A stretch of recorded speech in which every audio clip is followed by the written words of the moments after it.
everyone, I'm Brent Skarkey from the State Chamber of Oklahoma. It's an election year and we're excited to kick off a new interview series on okdecides.com. The site, the best way to stay up to date with the latest candidate developments in our state. The State Chamber is going one-on-one with statewide office candidates to give the business community and Oklahomans a great look at what the men and women who are running for office are all about. The interview does not constitute an endorsement from the State Chamber.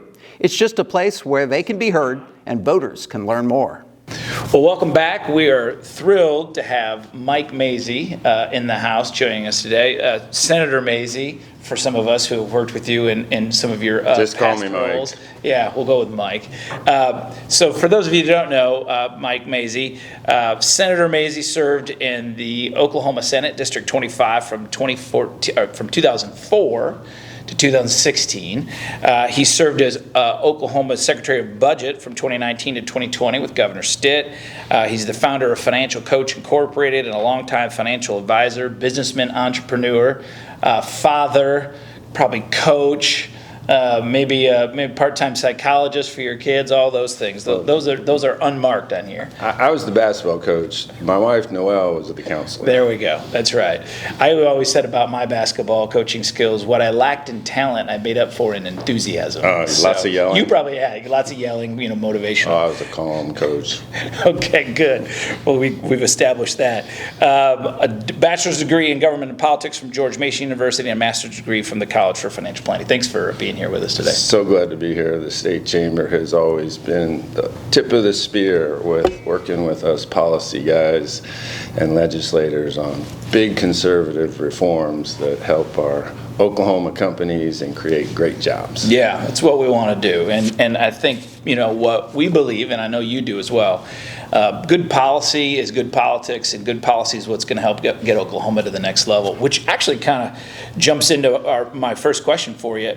Every governor says that they want economic growth. Where do you think that Oklahoma's next generation of growth will come from? And this is a question I think you'll particularly have opinions on both sides. What should state government do and not do to kind of help create that growth? Well, there's a lot there, yeah. But I do like talking about my plan to make Oklahoma a no-income tax state. So we stop losing big companies like Devon Energy to the no-income tax state of Texas. I do like talking about my plan to abolish property taxes for seniors and veterans, because imagine the wave of folks that will be attracted to Oklahoma by those two fundamental changes. And there's a transformational shift of money coming from the boomers to Generation Xers that could really benefit the state of Oklahoma. And then, of course, we've got to focus on education, and I applaud the State Chamber's efforts, this year specifically on getting kids reading at grade level. That's why in my first week in office, I will hire a statewide literacy director, which is what they have in place as a proactive piece of the overall Mississippi model, which, as you know, helped them go from 50th to 1st in the country in reading outcomes. So great tax policy, educational transformation, that'll be the foundation for a new wave of growth and opportunity for the next generation. Yeah, I think that's spot on. We had Governor of Mississippi and Tate Reeves, and he talked about how really Mississippi leaning into improving their education outcomes, and particularly literacy, led to a whole bunch of economic gains as well, too. And so I think good literacy education policy is good economic development policy. Absolutely, and I've heard from so many CEOs and job creators, Chad, that on the one hand, they talk about the need to change our completely outdated tax structure. Just look at Tennessee, a no-income tax state. They don't have oil and natural gas like we do, but their economy's grown 58% more than ours over a 10-year period. Now, at the same token, the CEOs and job creators will also tell me sometimes they're having recruitment problems of getting talent to come to Oklahoma because the parents look up the education rankings and go, I don't want to take my kids to a state that's 49th in education. So these two things go hand in hand, and I will be addressing in the first year of a Mazzei administration what we might want to get into, which is sort of the second layer of the Mississippi model. Yeah. Because I've had a one-on-one meeting with their literacy director. Her name is Amanda Malone, and there's a couple elements we still need to bring into or alongside the Strong Readers Act. Yeah, no question about it. It's going to be an evolution, and the thing we always are cautious to point out is everyone calls it the Mississippi Miracle, but it was really a marathon, and they spent 12 years getting it right. Yeah. And so we think we can do that, with learning from Mississippi a lot quicker, but it certainly is going to help us improve all of our rankings. And I don't know if you noticed yesterday, I think CNBC just came out with their new rankings for the best states for business, and we were in the bottom quarter, but what they really said was the thing that's keeping us back is education. And it was workforce, which is directly related to education as well. So we improve there, we're going to improve our economy in Oklahoma. And I think that's why we've gotten so passionate about it. Yeah, one of the big reasons President Trump has endorsed me to be Oklahoma's next governor is this economic plan and this education plan. In addition to that, Arkansas Governor Sarah Sanders has also endorsed me, and we had a tremendous conversation. The reason I bring that up, and you'll like this, is she implemented their form of the Mississippi model. She calls their program LEARNS.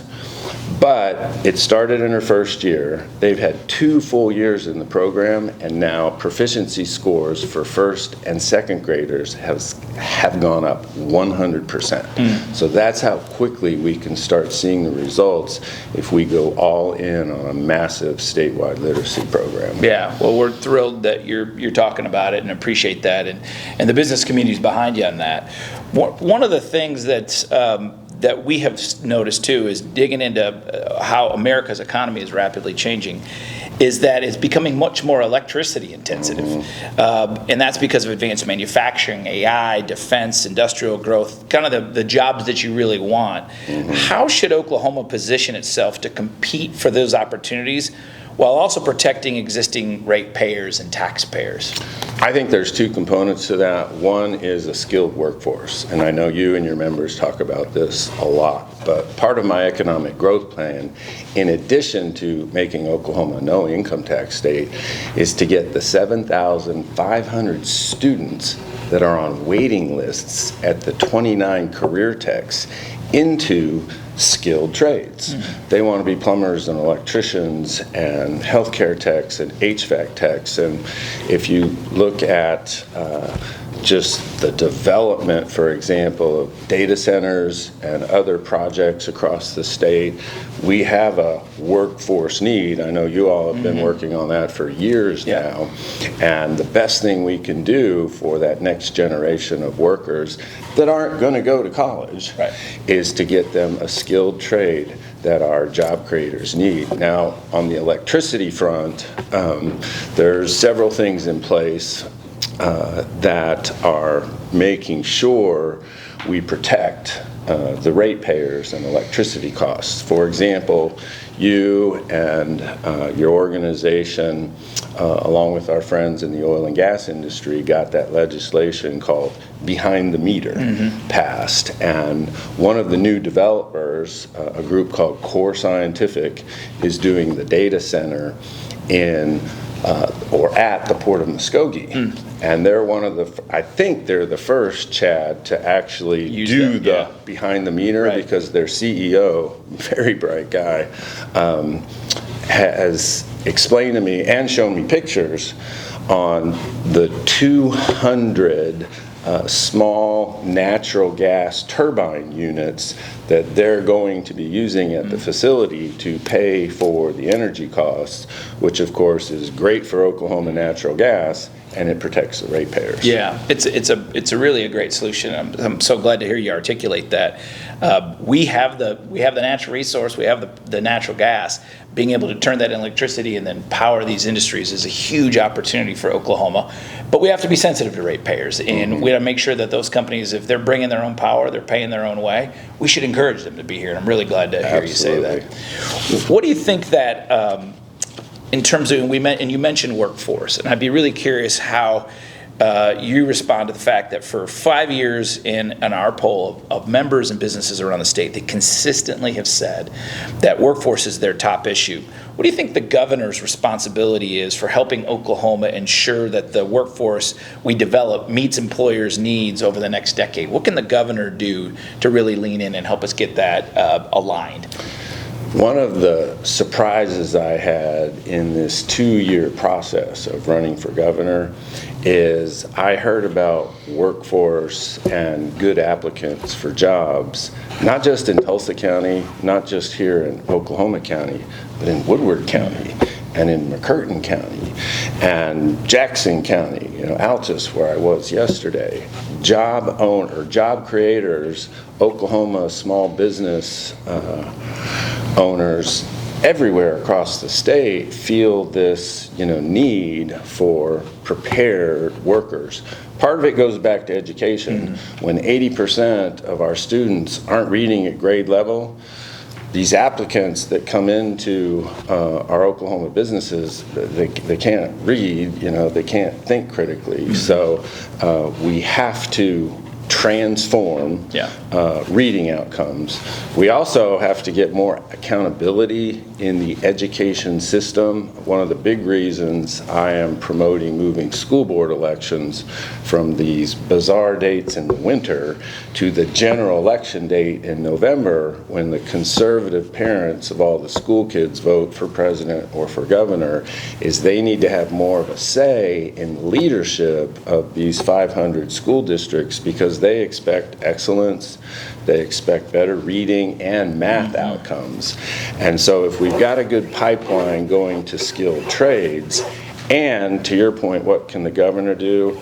And the governor can make sure he appoints trustees and regents to our colleges and universities that aren't going to be just sort of rubber stamped, but are going to push these organizations to listen to the needs of the workforce. Ken Waite, for example, runs an important oil and gas company that's important to Oklahoma. He's on the OU regents, and he and some of your members like Rick Nagel are really pushing OU to go, we've got to train the next generation of engineers. That's right. And STEM graduates. And we got some of these other degrees that maybe just don't make sense, and it's not really fair to these young men and women if they pile up this amount of school loans and they get this degree that doesn't prepare them for the workforce. Yeah, no, that is spot on, and I think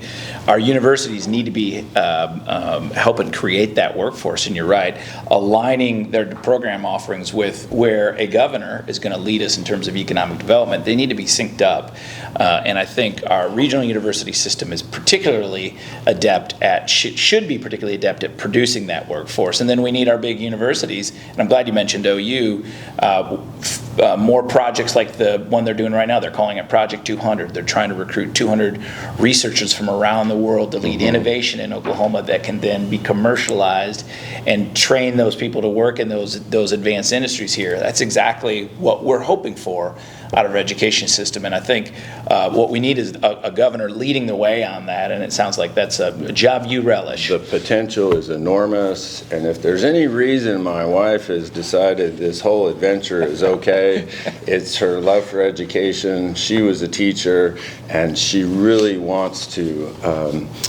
create an environment that's great for our kids and our grandkids. Yeah, amen. It was interesting, kind of related to the CNBC poll yesterday. States that are winning today aren't just recruiting companies, they're also creating places where entrepreneurs, innovators, researchers, and investors want to build a business. And so it's kind of in that quality of life segment. But what kind of things could you do as governor to make Oklahoma the kind of state that it incentivizes entrepreneurs and innovators to, one, that are the ones that are here to be entrepreneurial, and two, how do we attract more of those people here? So I have a plan to launch what we're calling the Small Business Capital Program. I have had brainstorming sessions, if you will, with former Oklahoma secretaries of commerce And there's a couple programs within Commerce, one of which I actually ran the authorization language back when I was in the Senate, that is got some jargon-esque language, but it's now called the Oklahoma Business Expansion Program. We believe we can scale that up to a higher level and collaborate with 5,000 Oklahoma-based businesses on best practices, growth strategies, expansion plans, and get them a no-interest loan to go to that next level. So imagine 5,000 Oklahoma-based businesses that have some entrepreneurial intensity and are on the march, growing 10 jobs each. Now, it's not going to make the front page of a newspaper, but 5,000 Oklahoma-based businesses growing 10 jobs each is 50,000 jobs over a 4-year period, and all those profits circulate right here in Oklahoma. So we're working on the details of that plan, and we'd love your all's input on what should be sort of the checklist of items, and we're thinking about how we get some of Oklahoma's great CEOs and business leaders teaching this enclave of entrepreneurs best practices. Yeah, that's great to hear. One of the things that really popped up in our research is Oklahoma really lacks in the innovation and entrepreneurship space. We just we don't foster those kind of activities. We don't foster people to be entrepreneurial, and we don't literally take the technology and the research that we're in our universities and do a good job of transferring it to technology. The states that are winning do. And so it's great to hear you say that, because we know that if you improve those entrepreneur and innovation rankings, our GDP is going to get better, our pipeline of talent is going to be more attractive to people wanting to come here, and create the jobs that you're saying, that both from a skill level, from skilled trades, and from these more innovative jobs. That's what grows your economy, right? Think about all the intelligence, intellectual property, research capability between Stillwater and OSU, OU and Norman, and our universities, TU and ORU in Tulsa. Yeah. We could have, in my opinion, the entrepreneur triangle of Oklahoma if we'll go all in on supporting that. Yeah, agreed. We like to talk about how North Carolina has the research triangle. Well, we could have the similar thing. And the other thing, I just want to call it the entrepreneur triangle. I like it. Which doesn't sound real good, so we might need some branding help. Yeah, no, I like the idea of us thinking about ourselves as a system and not individual, the individual components making up that system. And so we've done a lot of work in trying to understand how do they do RTP, the Research Triangle Partnership. And it was a 60-year overnight success. But you got to start someplace, and I think that's a great place to do it. Governing sometimes comes with making some difficult trade-offs. You're having to get things across the line that maybe are heavier lifts. Tell us about an issue where you think there might be some extra heavy lifting you might have to do, and maybe some of your supporters are going to be like, man, is that the right thing to do? But it's the right decision for Oklahoma. Do you see some things on the horizon where you're like, that's going to be a little extra work, and I'm going to have to tell people, hey, trust me on this one, it's the right thing to do? Is there any issues that jump out to you?